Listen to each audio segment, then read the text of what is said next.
Hello, welcome to Black Stories 365 channel. Congratulations, you have heard a story that touches your heart. Hands where I can see them now. The command ripped through the humid Georgia air, sharp as a gunshot. The late afternoon sun spilled through the gas station's wide glass windows, washing the aisles in a tired amber light. Staff Sergeant Naomi Reed froze with a bottle of water halfway to the counter. Her uniform clung to her shoulders, the olive fabric darkened with sweat from a long day of training at Fort McPherson. She blinked at the reflection of flashing red and blue lights sliding across the window. The metallic click of a car door slammed behind her. Two white officers stormed inside. One was tall, with a square jaw and a look that carried more judgment than curiosity. Officer Dean Harper. The other, Greg Simons, was shorter, older, his stomach pressing against his vest. Both had their hands resting on their holsters as if danger was already confirmed. "You heard me," Harper barked again. "Hands up." Naomi slowly lifted her hands, still holding the bottle. The cashier ducked behind the counter. A woman near the snack aisle whispered, "What's happening?"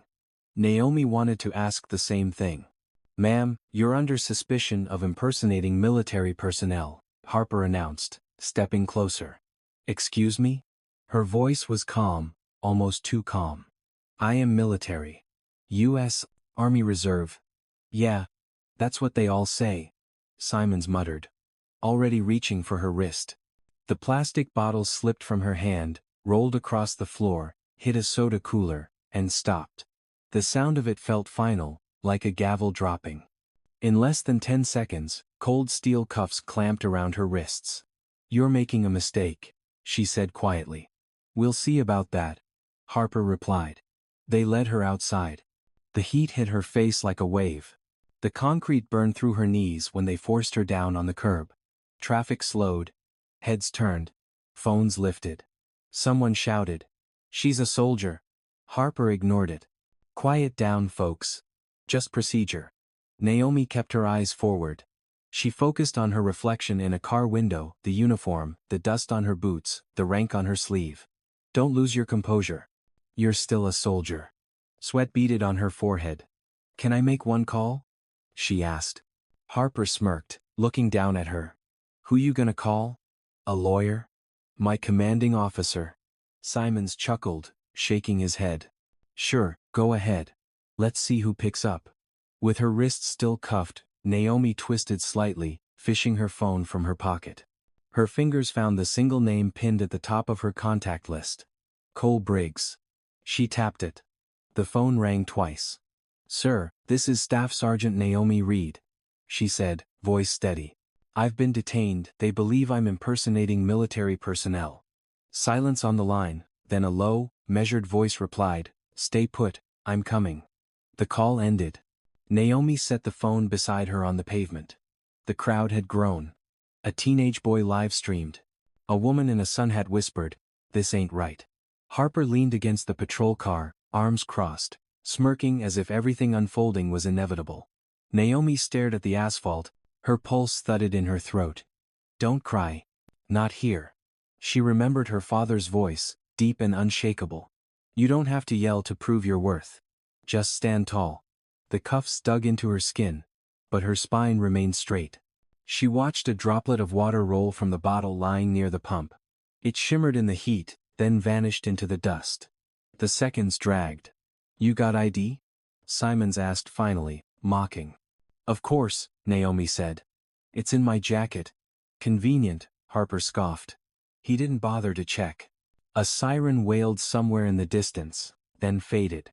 Naomi looked up at the endless Georgia sky, bright, merciless blue, and wondered if anyone from Fort McPherson had noticed her absence yet. She thought of the long corridor outside the training office, the smell of coffee and boot polish, the sound of soldiers laughing after drills, the pride she felt every time she saluted the flag. "Now I'm kneeling on a sidewalk for wearing the same uniform." "What's your rank again?" Harper asked. "Staff Sergeant." "Right," he said, scribbling something in his notepad. "We'll confirm that." Simons glanced at her name patch. "Reed," he said. "You related to that troublemaker from last year's protest?" "No," she answered simply. "Of course you'd say that. Naomi inhaled slowly, the way her father had taught her before he died. 3 counts in, 3 counts out. Around her, the world kept turning, cars idling, flies buzzing, the faint sound of gospel music from a nearby store. Life carried on while dignity was tested on hot concrete. "You boys done embarrassing yourselves?" someone shouted from a passing pickup. Harper turned. "Keep driving, sir." But the driver slowed long enough to yell, "She's wearing the real thing, fool." The crowd murmured approval. Harper's jaw tightened. "One more word and you'll be next," he warned. Naomi's heart pounded harder. Not from fear, from anger held on a leash.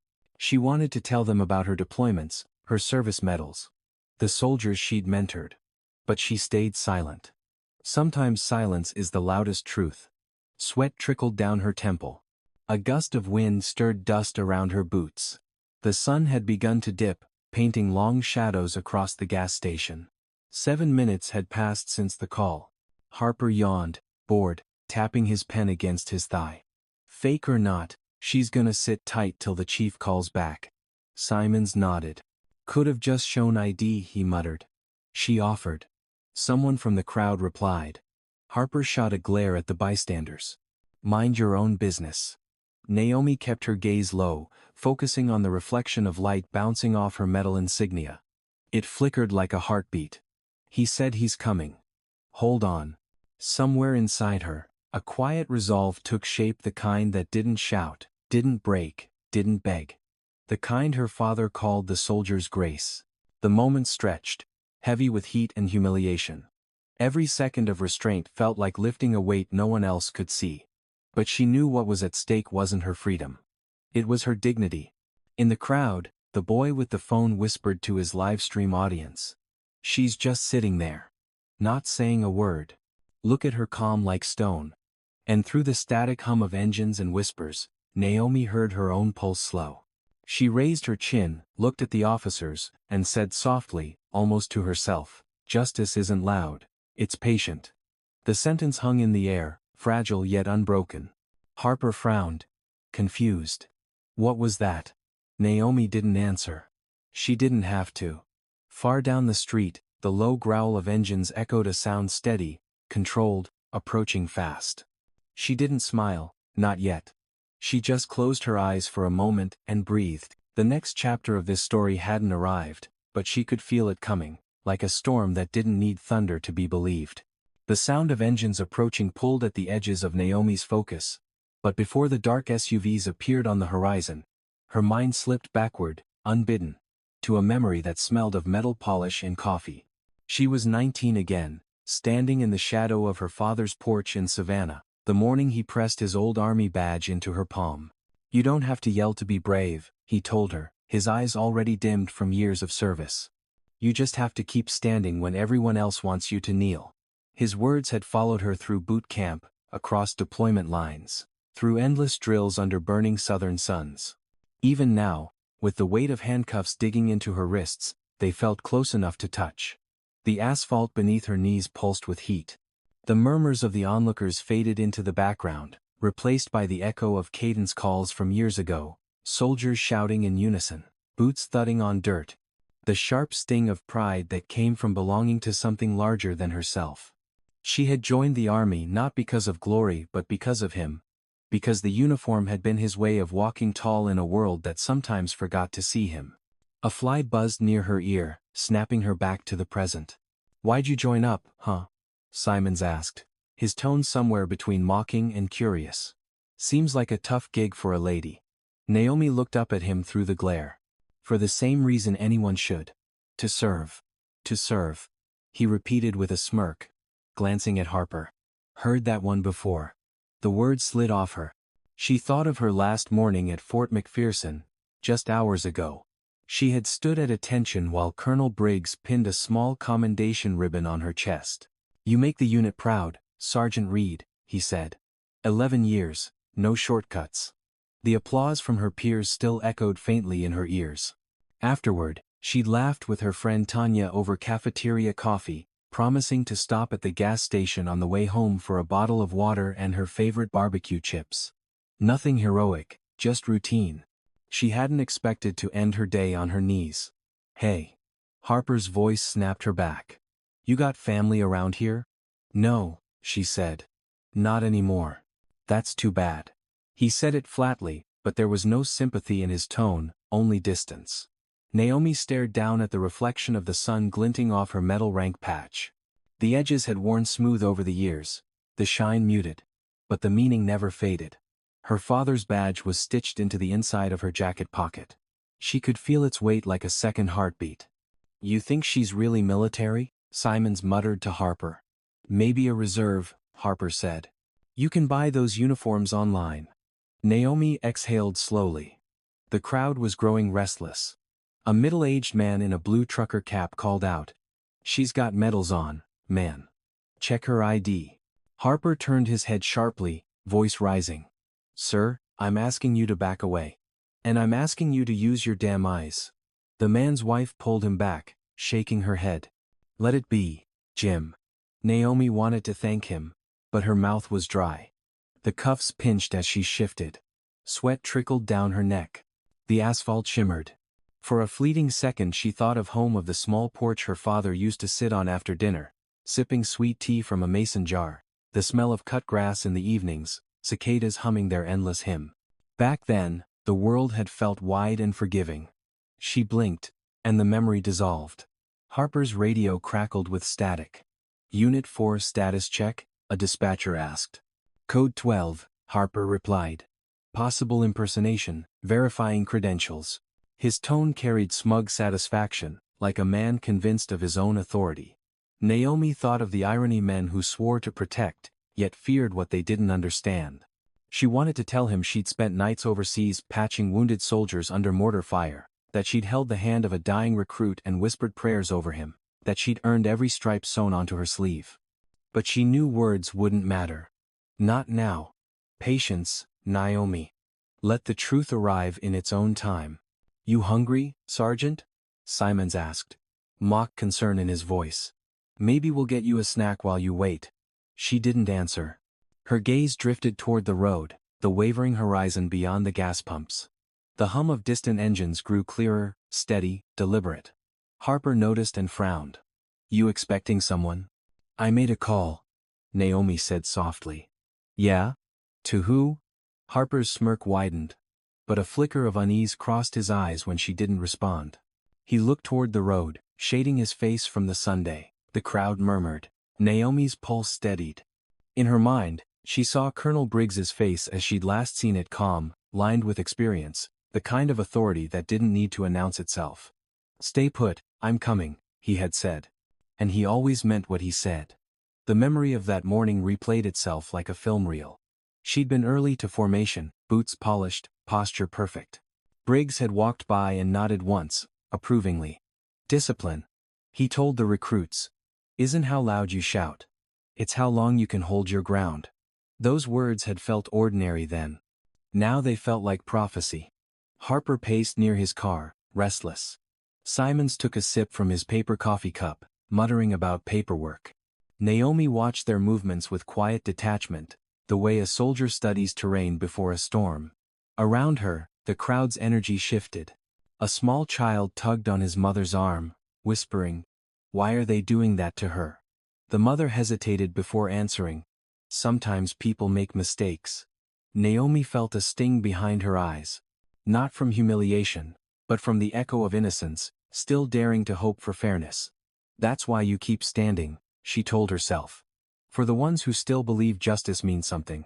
A bee circled near her elbow, then drifted away. Time thickened, every second stretching like a held breath. The rumble from the road grew louder. Harper looked up again. "What the hell?" he muttered. Naomi didn't turn. She didn't need to. She could feel it, the presence of something heavier than their arrogance approaching. Something disciplined, deliberate. The air itself seemed to shift. But before that moment arrived, before the black SUVs rolled into view, Naomi's thoughts lingered one last time on her father. The last time she saw him, he was sitting on the porch, hand trembling slightly as he wrote a note she still carried in her wallet. "Remember who you are when they forget who you are." That line had guided her through every challenge, every test of faith and patience. It was guiding her now. She looked at the officers and spoke in a tone that surprised even her, steady, clear, unbroken.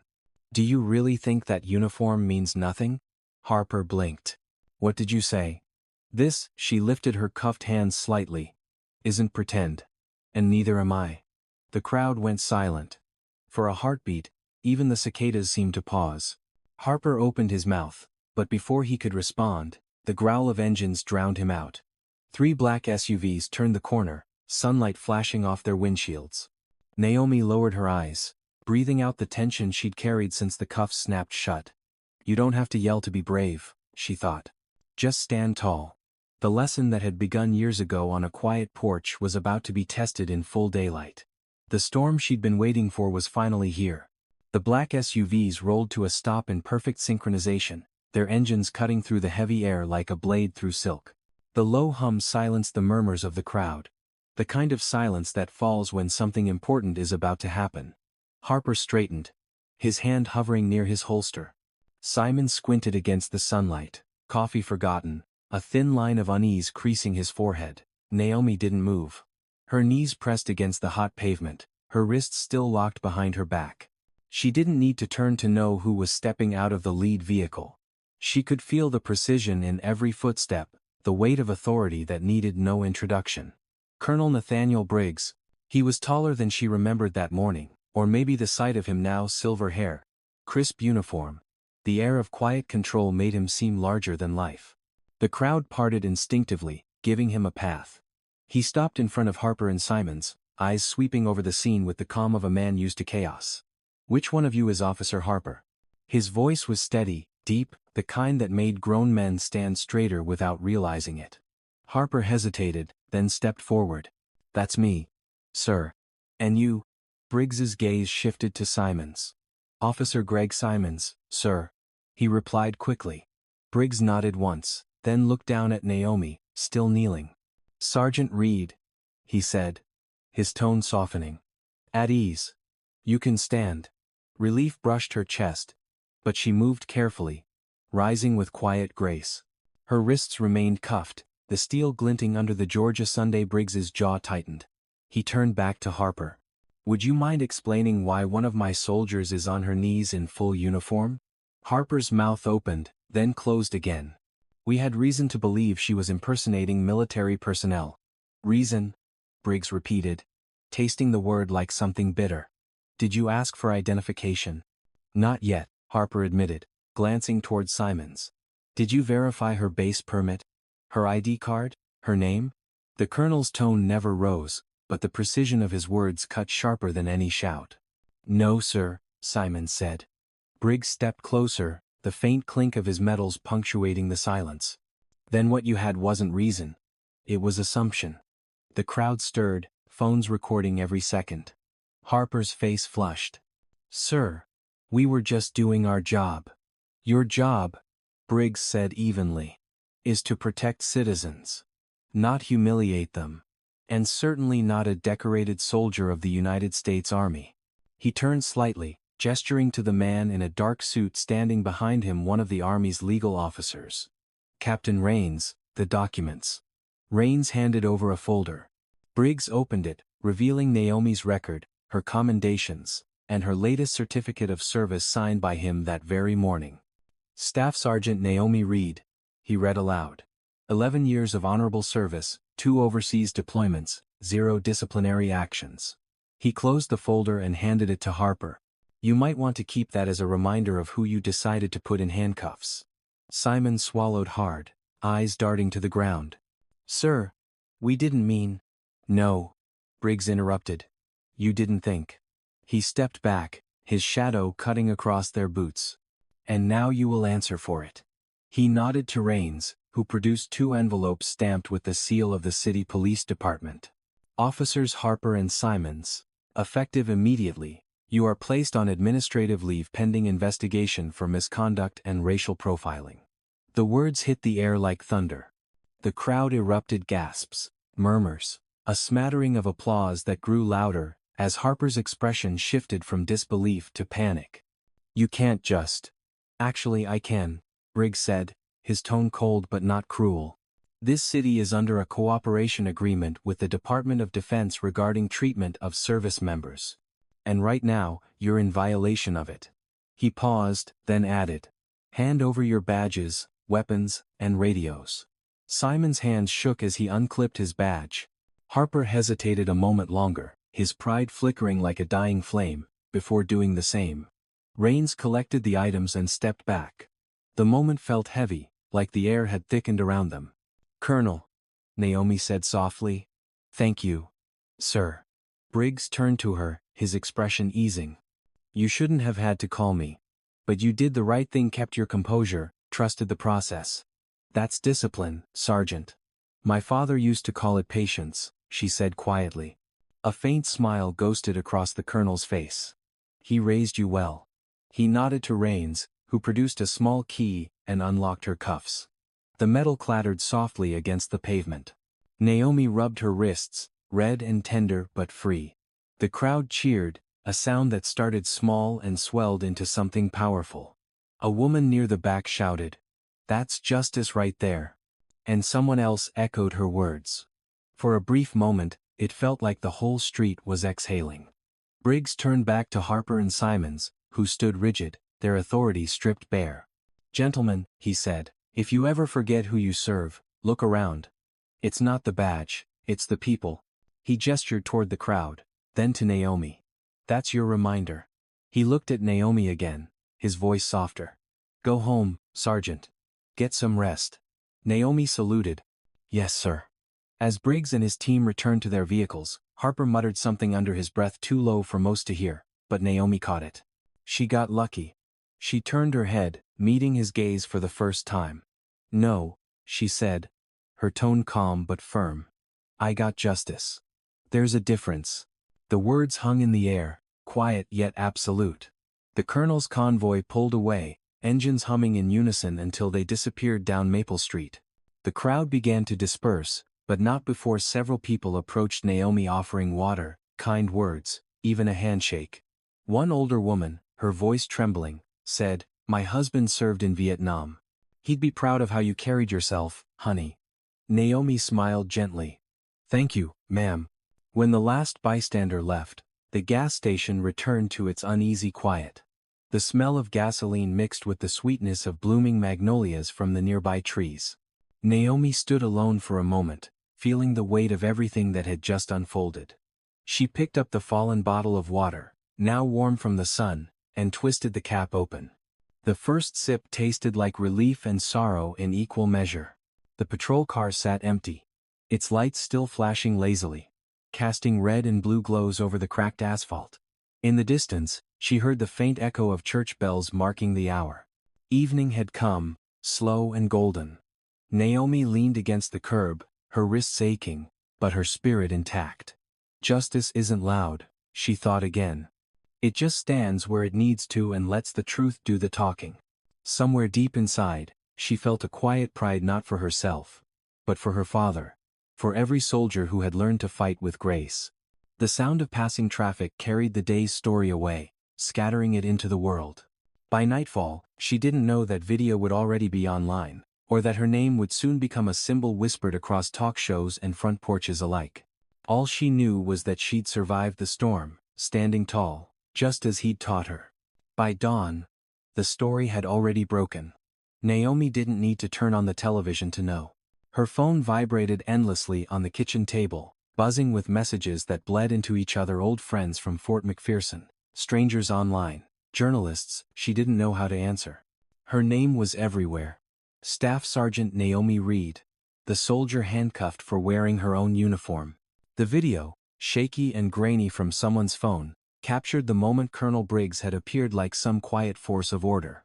Each replay brought the same collective gasp when he demanded, "Which one of you is Officer Harper?"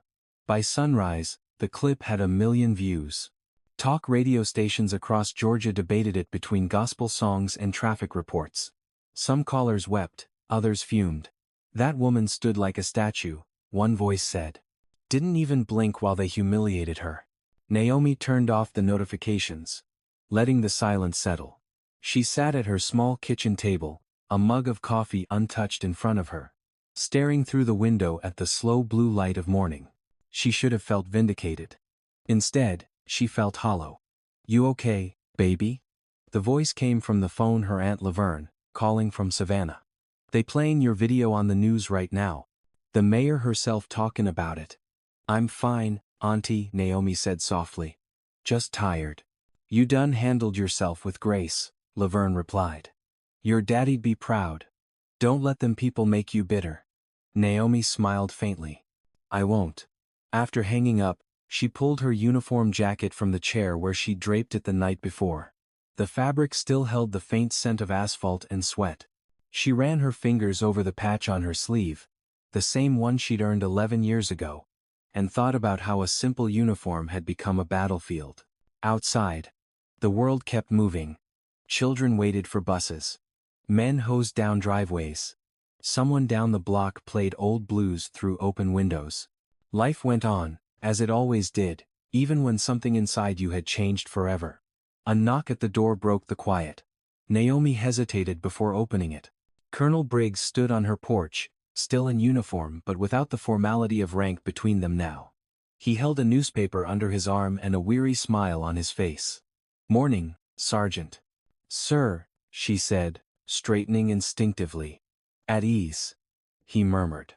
"I figured you wouldn't be getting much rest, so I brought this." He handed her the paper. The front page showed a still frame from the video, Naomi on her knees, sunlight hitting the metal cuffs, Briggs standing behind her like a sentinel. The headline read, "A Soldier's Dignity." Naomi stared at it for a long moment. "Did you ever think something like this could happen?" she asked quietly. "More times than I'd like to admit," Briggs said, stepping inside when she gestured. "But the difference is, this time, the world saw it. They can't unsee it now." He set the paper down. "The mayor called me this morning. There's a press conference at noon. She wants to issue a formal apology on behalf of the city." Naomi exhaled slowly. "An apology won't change what happened." "No," Briggs agreed. "But it changes who gets to tell the story." He reached into his jacket pocket and pulled out a folded envelope. "The Department of Defense sent this. Official commendation. They're calling it an act of professional restraint under duress." She took the letter, her fingers trembling slightly.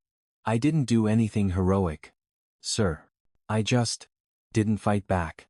"Sometimes that's the hardest kind of courage," he said. His gaze softened. "Your father would have said the same thing." Naomi nodded, blinking away the sting in her eyes. The clock ticked between them, steady and patient. Briggs looked around the modest living room, the photographs, the worn couch, the folded flag in a glass frame above the mantel. "You thinking about going to that press conference?" "I don't know," she admitted. "Crowds aren't really my thing." "They'll be looking for you," he said. "You don't have to speak, but being there, it'll remind people that silence doesn't mean surrender." She thought about it for a moment, then nodded. "All right." By noon, the steps of Atlanta City Hall were swarmed with reporters, microphones, and onlookers. Naomi stood to the side of the podium, flanked by Briggs and two members of the mayor's staff. The mayor, a dignified black woman in a navy suit, adjusted the microphone. "What happened 2 days ago was unacceptable," she began.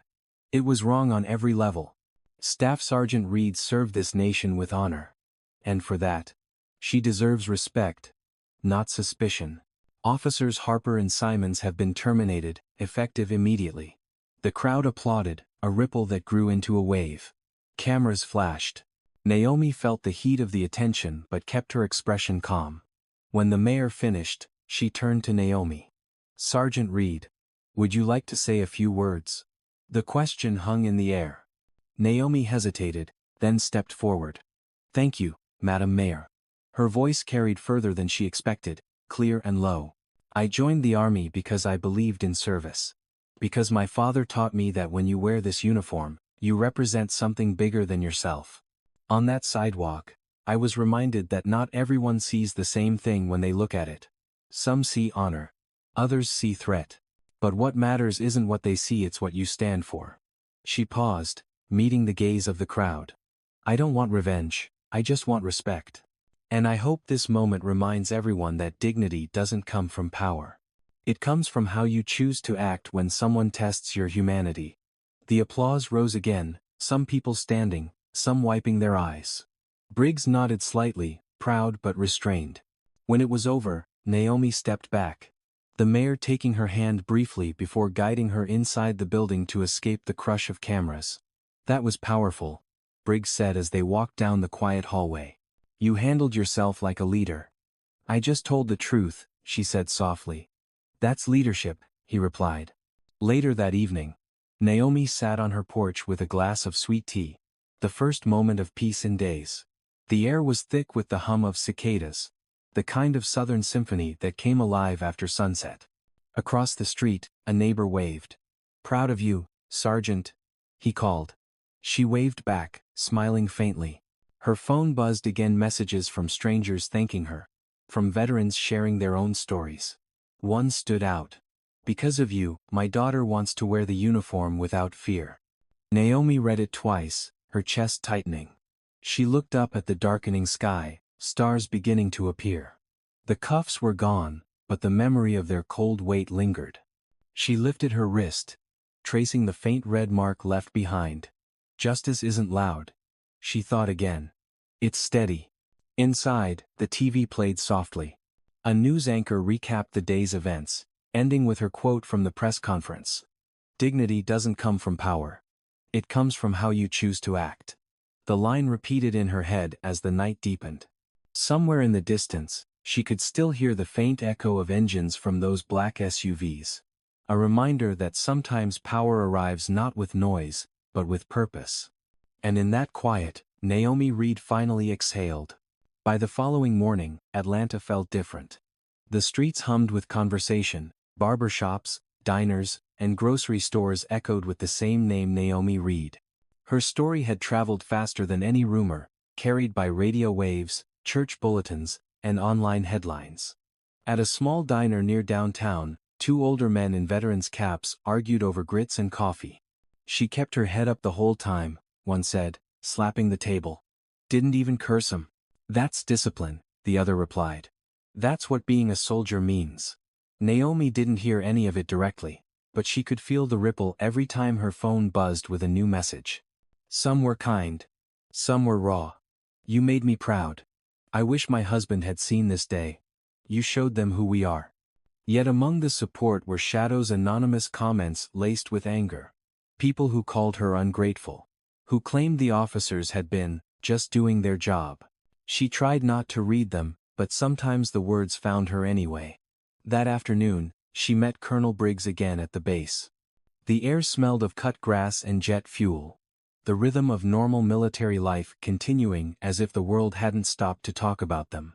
Briggs was waiting near the flagpole, hands behind his back, his face stern but warm. You're a busy woman, Sergeant, he said. The Pentagon's communications team wants to use your story for training. They're calling it a case study in restraint and professionalism. Naomi gave a small smile. I didn't know silence could make such a noise. Sometimes that's the loudest kind, he said. They walked side by side toward his office, soldiers saluting as they passed. Inside, the walls were lined with plaques, old photos, and framed commendations. Briggs gestured for her to sit. There's more, he said, lowering his voice. Internal Affairs wrapped their investigation last night. Harper and Simons have both been officially terminated. The DA's office is considering civil rights charges. Naomi's shoulders tensed. I didn't want them destroyed, she said quietly. I just wanted them to understand. That's what justice looks like sometimes, Briggs replied. Consequences aren't vengeance. They're lessons written in bold. He studied her face. You all right? I'm processing, she admitted. I keep thinking about how fast it happened. One minute I'm buying water. The next I'm the headline on every network. That's the world we live in, Briggs said. But you handled it the way a soldier should. You didn't break. You let truth speak for you. Naomi nodded, though part of her still felt uneasy. She had become a symbol overnight, but symbols didn't sleep, didn't feel, didn't wake up wondering if they'd done enough. After the meeting, she drove home with the windows down, letting the warm air wash over her. On the radio, a talk show host read listener letters about her case. One caller said, "That young woman reminded me of when I came home from Nam, and people wouldn't look me in the eye. I learned then that respect isn't given, it's reclaimed. Naomi turned the volume down, her eyes stinging. She thought of her father again, his steady voice reminding her that pride wasn't arrogance. It was the armor you wore when the world tried to strip you bare. That evening, she went for a walk through her neighborhood. People waved from porches, some calling out, "We love you, Sergeant." Children playing in yards saluted clumsily, giggling. She smiled, touched but humbled. At the corner store, the cashier, a young man with a nervous grin, handed her a receipt and whispered, "My mom says you gave her hope." Naomi nodded, unsure how to answer. The weight of expectation felt heavier than the uniform itself. Later that night, her doorbell rang. When she opened it, she found a small package on the porch. Inside was a folded note and an old photograph, her father, in his first year of service, smiling in front of the same flag that now hung over her mantel. The note read, "He'd be proud. R." She stared at it for a long time before realizing who, R, must be Briggs. The gesture pulled something deep within her chest, a mixture of gratitude and grief. She placed the photo beside the folded flag and whispered, "We did it, Daddy." The next day brought another surprise. The police academy invited her to speak at their next graduation ceremony. "We think your experience could help future officers understand empathy and bias," the director explained over the phone. "You don't have to accept, but we'd be honored." Naomi hesitated only a moment before saying yes. When the day arrived, the auditorium was filled with rows of young recruits, their uniforms crisp, their faces a mix of pride and nerves. Briggs sat in the front row, his arms crossed, watching her like a proud father. Naomi approached the podium, adjusting the microphone. The room quieted. "I'm not here to lecture you," she began. "You've earned your place here. You've worked hard. But I want to talk about power, the kind that comes with a badge, or a rank, or even a uniform. Power doesn't make you right. Listening does. Respect does." She paused, scanning the crowd. "The day I was handcuffed, I could have shouted, resisted, fought back. Instead, I remembered something my father told me. You don't have to raise your voice to be brave. Sometimes standing still is louder than screaming." The room stayed silent. Every person you meet carries a story you can't see. A uniform doesn't make someone less human. Neither does skin color. Remember that the next time fear tells you otherwise. Someone near the back began to clap. Then another, until the entire hall was filled with applause. Naomi stepped away from the podium, heart racing, a strange calm settling over her. Afterward, a young cadet approached her, eyes bright. "Ma'am," he said, "I joined because my mom's a nurse and my dad's a vet. I want to protect people. What do I do if I ever face a moment like yours?" Naomi looked at him for a long second before answering. "You stop. You breathe. You see the person first. That's all it takes to do the right thing." As she left the academy, she felt lighter, as if she'd finally released something she'd been holding since that day at the gas station. Outside, the sun was setting over the city, bathing the streets in gold. She stood for a while, watching cars pass, people laughing, the small details of ordinary life she had almost forgotten to appreciate. When she returned home, she found her porch light flickering on as dusk deepened. The world had moved forward, but some things remained steady: the soft hum of cicadas, the distant sound of church bells, the smell of rain on warm pavement. She sat on the steps, sipping her tea, her thoughts quiet but full. The news still talked about her, but soon they would move on to the next story. That was fine. She didn't need fame. She just needed the lesson to stay. Justice, she thought, wasn't a single event, it was a constant effort. 1,000 small choices made by people who refused to give up on decency. She looked at the folded flag inside through the window, then at the stars above. Her father's voice echoed one last time in her mind. "Remember who you are when they forget who you are." Naomi smiled faintly. "I remember," she whispered. And in that moment, for the first time in days, she felt at peace. 2 weeks later, the world had quieted. The headlines had shifted to new crises, new scandals, new faces to discuss. Yet in the small neighborhood outside Atlanta where Naomi Reed lived, time moved slower, as if the air itself remembered what had happened. The evenings were longer now. the cicadas humming over the faint hiss of sprinklers and the gentle rustle of trees. Naomi sat on her porch with a glass of sweet tea. The ice melting slow and lazy in the heat. She wore civilian clothes for the first time in days, just jeans and a soft gray t-shirt, but her posture still carried the straight lines of a soldier. Across the street, kids chased a basketball that bounced off curbs and laughter. A breeze stirred the small flag that hung beside her front door. She watched it flicker in the late afternoon sun and thought, not for the first time, how fragile and how strong symbols could be at the same time. Her phone buzzed once more. This time, it wasn't the media or strangers. It was Colonel Briggs. "You might want to turn on Channel 5, the message read. She reached for the remote and clicked on the TV inside. The local news anchor smiled solemnly. Today, former officers Dean Harper and Greg Simons were formally charged with civil rights violations and official misconduct, the anchor said. In court filings, the department acknowledged that Staff Sergeant Naomi Reed's detention was unjustified and driven by racial bias. Both men have issued public apologies. The footage cut to a courtroom hallway. Harper looked thinner, older. "I made assumptions," he said to the reporters. "I was wrong. I've learned from it." His voice trembled. Naomi watched without satisfaction or bitterness, just a deep, quiet understanding. She turned off the TV and stepped outside again. The air smelled of honeysuckle and asphalt. The kind of summer scent that carried memory. A neighbor, Mr. Daniels, a retired mailman with kind eyes, walked by with his dog. "Evening, Sergeant," he called. "You see the news?" She nodded. "I did. Guess justice finally showed up, huh?" he said with a grin.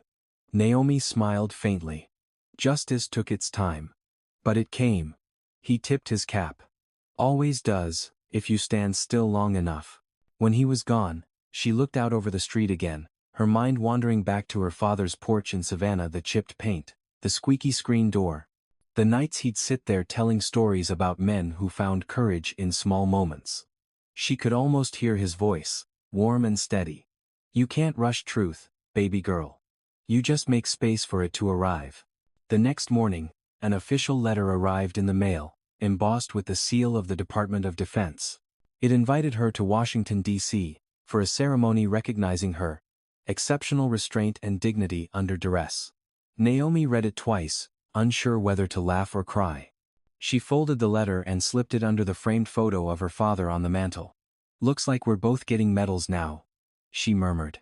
A few days later, she stood in front of the mirror, adjusting her uniform once more. The reflection staring back wasn't the same woman who'd been handcuffed on hot pavement. This version of Naomi had a stillness that came from knowing who she was beyond the noise of the world. She drove to the ceremony, the highway stretching long and open under the bright southern sky. Washington greeted her with flags and marble buildings that glowed white in the sunday. The ceremony itself was formal, quiet, dignified, exactly the way Naomi liked it. The Secretary of the Army spoke briefly about integrity, about service, about how moments of character define entire careers. When Naomi's name was called, she stepped forward, heels clicking against the polished floor. The applause felt like a tide rising and falling in her chest. She accepted the medal, shook hands, and gave a small nod to the cameras. But what mattered wasn't the applause. It was the silence that followed. The understanding that she hadn't fought for recognition, she'd fought to be seen for who she already was.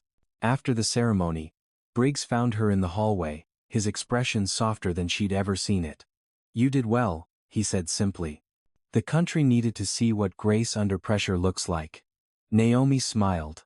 "Thank you, sir. But I think they needed to see what happens when you don't lose yourself trying to prove yourself." He nodded. "That's wisdom most people take a lifetime to learn." "I had a good teacher," she said, thinking of her father again. "Maybe two." He chuckled. "You know, they're adding your case to the new bias training for law enforcement nationwide. Not as a story of anger, but of perspective." "Good," she said. "If it changes even one person's reaction, that's worth more than any medal." That evening, Naomi flew back to Atlanta. The city lights blinked beneath the plane like constellations scattered across a dark sea. When she arrived home, the air felt different again, cleaner somehow, quieter. The next morning, She dressed simply and drove out to her father's old house in Savannah. The porch was still there, the paint peeling, the boards creaking under her boots. She sat on the top step, just as he used to, watching the sunrise melt into gold across the horizon. She placed her medal on the railing beside her, right next to the old brass badge of his she always carried in her jacket pocket. "We made it, Daddy," she whispered. Didn't even have to shout. The wind stirred, warm and gentle, rustling the flag at the edge of the yard. For a long time, Naomi sat there in silence, sipping her coffee, letting the stillness settle around her like a blanket. She thought about all the people who had reached out, the veterans, the mothers, the young cadets who had written letters saying they'd learned something about patience and pride. Maybe that was the real victory. Not that the world had changed overnight, but that hearts had softened just enough to listen. As the sun climbed higher, she stood and looked once more at the flag, waving softly in the morning light. It wasn't perfect. Neither was justice. But both were still standing. She smiled, tucking her father's badge back into her pocket. "Justice isn't always loud," she said quietly to the wind. "Sometimes, it wears a uniform, sits on a porch, and just breathes."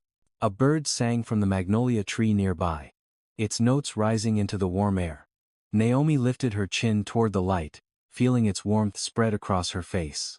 She knew the world would keep testing her, that there would always be another fight somewhere down the road. But she also knew she was ready, not because she was unbreakable, but because she'd learned the power of stillness, of waiting for truth to rise on its own. As she turned to leave, the morning sun caught her medal and her father's badge at once, the two glints of light merging into one steady shimmer. Naomi Reed smiled and whispered, "That's enough." Then she walked off the porch, head high, her silhouette framed by the gold of a new day.